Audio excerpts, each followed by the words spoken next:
Ендеше сахна төріне тағы да бір кереметтей өнер иесін шақырсам ба деп тұрмын. Мынау енді бұлбұлдың әнін айту бұл заманда өте қиын. Білесіздер, тірі бұлбұл дегенді көрмегелі біраз болды ғой. Шапалақ ұрып қойыңыздар, сіздердің алдарыңызға шын мәнінде тірі бұлбұлды шақырайын деп тұрмын. Қазақтың бұлбұлы, мінекей жанды дауыспен бұлбұлдың дауысын салу деген, мынау енді нұр үстіне нұр. Қошемет көрсетіп қойыңыздар сахна төрінде Ақнұр Байлина ханым. Шапалақтарыңыз жанды дауыспен қазір сіздер үшін бұлбұлдың әнін айтатын болады. Тойларыңыз той қаласына қайын бұлбұл әнін қабылыңыздар.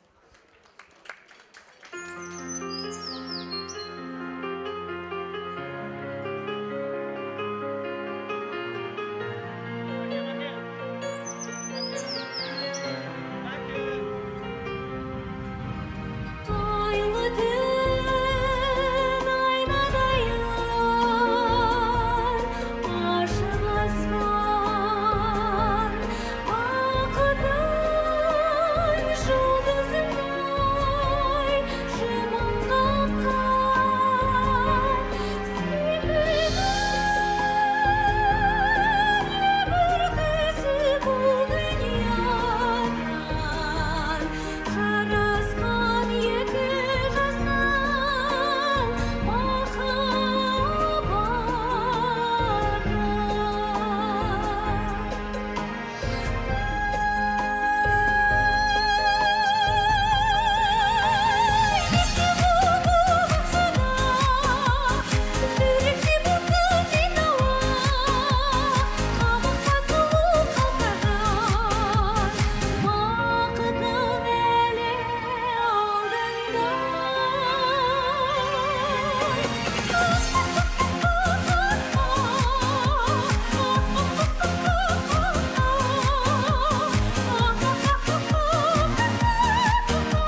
Ақнұр қыздарыңызға қошемет көрсетіп қойыңыздар. Қазақ эстрадасының танымал жұлдызы, маңдайына біткен құндызы, кешіміздің салтанатымыздың арнайы қонағы.